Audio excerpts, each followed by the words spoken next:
MDH ಜನ ಮಸಾಲಾ. ಈಗ ಕಡಲೆ ಇರಲಿ, ಹಲಸಂದೆ ಬೀಜ, ಕಪ್ಪು ಕಡಲೆ ಅಥವಾ ಬಿಳಿ ಕಡಲೆ, ಎಲ್ಲವೂ ಸ್ವಾದಿಷ್ಟವಾಗುತ್ತೆ. ಮುಸ್ಲಿಂ ಕುಟುಂಬದ ಮೇಲೆ ಹಲ್ಲೆ ಮಾಡಿದ್ರ ಮಾಜಿ ಸಂಸದ ಅನಂತಕುಮಾರ್ ಹೆಗ್ಡೆ, ದಾಖಲಾಯಿತು ಎಫ್ಐಆರ್. ಹಲ್ಲೆಗೊಳಗಾದವರು ಹೇಳಿದ್ದೇನು? ದೆಹಲಿಯಲ್ಲಿಂದು ರಾಷ್ಟ್ರಪತಿ ಭೇಟಿಯಾಗ್ತಾ ಇರೋದು ಯಾಕೆ? ಸಿಎಂ ಸಿದ್ದರಾಮಯ್ಯ. ಕೆಆರ್ಎಸ್ನಿಂದ 5,000 ಕ್ಯೂಸೆಕ್ ನೀರು ಬಿಡುಗಡೆ, ನದಿ ಪಾತ್ರದಲ್ಲಿ ಎಚ್ಚರಿಕೆ. ಈ ಸುದ್ದಿಗಳನ್ನು ನೋಡೋಣ ಕರ್ನಾಟಕ ನ್ಯೂಸ್ ಟಾಪ್ ನಲ್ಲಿ. ಹಲ್ಲೆ ಆರೋಪದಲ್ಲಿ ಮಾಜಿ ಸಂಸದ ಅನಂತಕುಮಾರ್ ಹೆಗಡೆ ಮತ್ತು ಅವರ ಗನ್ಮ್ಯಾನ್ ಹಾಗೂ ಕಾರು ಚಾಲಕನ ವಿರುದ್ಧ ಎಫ್ಐಆರ್ ದಾಖಲಾಗಿದೆ.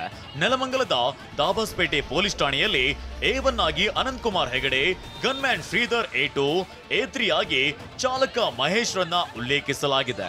ಹಲ್ಲೆಗೊಳಗಾಗಿದ್ದ ಸೈಫ್ ನೀಡಿದ ದೂರಿನ ಮೇಲೆ ಪ್ರಕರಣ ದಾಖಲಿಸಲಾಗಿದೆ. ಅಕ್ರಮವಾಗಿ ಮಾಡಲಾಗಿದ್ದ 200 POP ಗಣೇಶ ಮೂರ್ತಿಗಳನ್ನ ವಶಪಡಿಸಿಕೊಳ್ಳಲಾಗಿದೆ. ಧಾರವಾಡ ಜಿಲ್ಲೆಯ ಗರಗ್ ಪೊಲೀಸ್ ಠಾಣಾ ವ್ಯಾಪ್ತಿಯಲ್ಲಿ ಘಟನೆ ನಡೆದಿದೆ.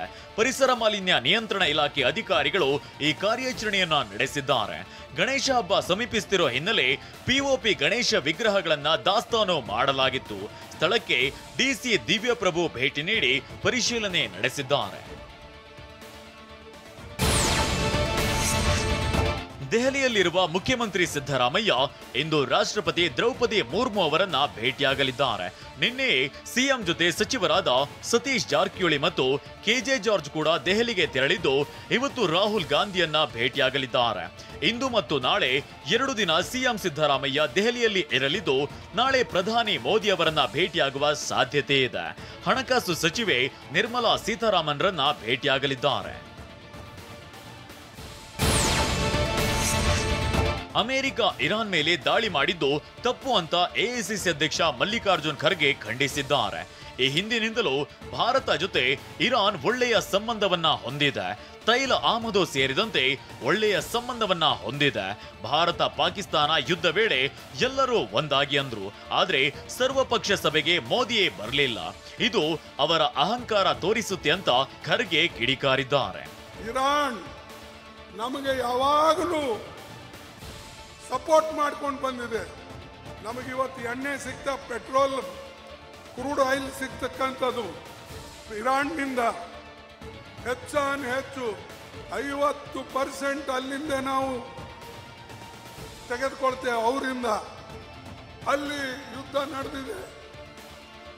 ಅದ್ರ ಬಗ್ಗೆ ಆ ಯುದ್ಧವನ್ನು ಹೇಗೆ ನಿಲ್ಲಿಸಬೇಕು ಅನ್ನತಕ್ಕಂಥ ಬಗ್ಗೆ ಎಂದು ಮೋದಿ ಅವರು ಬಾಯಿ ಬಿಚ್ಚಿ ಹೇಳಿಲ್ಲ. ಅಕ್ರಮ ಗಣಿಗಾರಿಕೆ ಕುರಿತು ತನಿಖೆಗೆ HK ಪಾಟೀಲ್ ಸಿಎಂಗೆ ಪತ್ರ ಬರೆದ ಬಗ್ಗೆ ಕೇಂದ್ರ ಸಚಿವ ಕುಮಾರಸ್ವಾಮಿ ಕೆಂಡಕಾರಿದ್ದಾರೆ. ಪತ್ರವನ್ನ ಕಸದ ಬುಟ್ಟಿಗೆ ಹಾಕಿ ನಿಮ್ಮ ಡ್ರಾಮಾ ಎಲ್ಲ ಬಿಡಿ ಅಂತ ವಾಗ್ದಾಳಿ ನಡೆಸಿದ್ದಾರೆ. 2015ರಲ್ಲಿ ಕೇಂದ್ರ ಸರ್ಕಾರ MMDR ನಿಯಮ ಜಾರಿಗೆ ತರುತ್ತೆ. ಆಗ ಕೂಡಲೇ 7 ಗಣಿಗಳಿಗೆ ಅನುಮತಿ ಕೊಡ್ತಾರೆ. 7 ಕೂಡ ಅಕ್ರಮ ಗಣಿಗಾರಿಕೆಯಾಗಿದೆ. ಈ ಬಗ್ಗೆ ಸದನದಲ್ಲೂ ಚರ್ಚಿಸಿದ್ದೇನೆ. ಆದ್ರೆ ಎಲ್ಲರ ಬಾಯಿ ಮುಚ್ಚಿಸುವ ಕೆಲಸ ಮಾಡ್ತಿದ್ದಾರೆಂದು HDK ಹರಿಹಾಯ್ದಿದ್ದಾರೆ. ಪಾಪ ಹೇಳ್ತಿರಲ್ಲ HK ಪಾಟೀಲ್ರೆ, ಅದು ಯಾವ ಮುಖ ಇಟ್ಕೊಂಡು ಪಕ್ಕದಲ್ಲಿ ಕೂತ್ಕೊತೀರಿ? ಆ ಪಕ್ಕದಲ್ಲಿ ಕೂತ್ಕೊಂಡು ಅಕ್ರಮ ಗಣಿಗಾರಿಕೆ ಬಗ್ಗೆ ಯಾವ ನೈತಿಕತೆ ಇಟ್ಕೊಂಡು ಮಾತಾಡ್ತೀರಿ ನೀವು? ಕಾವೇರಿ ಜಲಾನಯನ ಪ್ರದೇಶದಲ್ಲಿ ಉತ್ತಮ ಮಳೆಯಾಗ್ತಿರುವ ಹಿನ್ನೆಲೆ KRS ಜಲಾಶಯದಿಂದ 5,000 ಕ್ಯೂಸೆಕ್ ನೀರು ಬಿಡುಗಡೆ ಮಾಡಲಾಗಿದೆ. ಹೊರಹರಿವಿನ ಪ್ರಮಾಣವನ್ನ 5,000 ಕ್ಯೂಸೆಕ್ನಿಂದ 15,000 ಕ್ಯೂಸೆಕ್ಗೆ ಹೆಚ್ಚಿಸುವ ಸಾಧ್ಯತೆ ಇದ್ದು, ಕಾವೇರಿ ನದಿ ಪಾತ್ರದ ಜನರು ಎಚ್ಚರಿಕೆಯಿಂದ ಇರುವಂತೆ ಸೂಚನೆ ನೀಡಲಾಗಿದೆ. ಮತ್ತೊಂದೆಡೆ ಕೊಡಗು ಜಿಲ್ಲೆಯಲ್ಲಿ ಇಂದು ಭಾರೀ ಮಳೆಯಾಗುವ ಸಾಧ್ಯತೆ ಇದ್ದು, ಆರೆಂಜ್ ಅಲರ್ಟ್ ಘೋಷಿಸಲಾಗಿದೆ. ಭಾರತದಲ್ಲಿ ಚಿನ್ನದ ಮೇಲೆ ಸಾಲ ನೀಡುವ ಪ್ರತಿಷ್ಠಿತ ಕಂಪನಿ ಮುತ್ತೂಟ್ ಮಿನಿ ಫೈನಾನ್ಸ್ ತಮ್ಮ ವಾರ್ಷಿಕ ಹಣಕಾಸಿನ ವ್ಯವಹಾರದ ದತ್ತಾಂಶವನ್ನು ಬಿಡುಗಡೆ ಮಾಡಿದೆ. ಮುತ್ತೂಟ್ ಮಿನಿ ಫೈನಾನ್ಸ್ 2025ನೇ ಹಣಕಾಸು ವಾರ್ಷಿಕ ಆದಾಯ 4,141.60 ಕೋಟಿ ತಲುಪಿದ್ದು, ಇದರಿಂದ ಮುತ್ತೂಟ್ ಮಿನಿ ಫೈನಾನ್ಸ್ ಚಿನ್ನದ ಸಾಲದ ಬೇಡಿಕೆಯಲ್ಲಿ ಮತ್ತಷ್ಟು ಹೆಚ್ಚಳ ಕಂಡಿದೆ.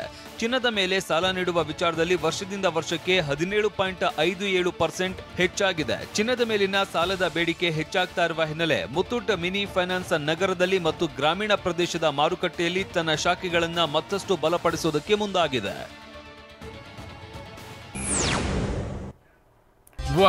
ಯಾಕೆ ಈಗ ಬಂತ ಸ್ವಾದ? ಖಂಡಿತ ಈಗ ಬಂತು ಅಸಲಿ ಸ್ವಾದ. MDH chunky chaat masala life ಅಲ್ಲಿ ಅಸಲಿ ಸ್ವಾದ ತರುತ್ತೆ. ಅಸಲಿ ಮಸಾಲ. S S MDH.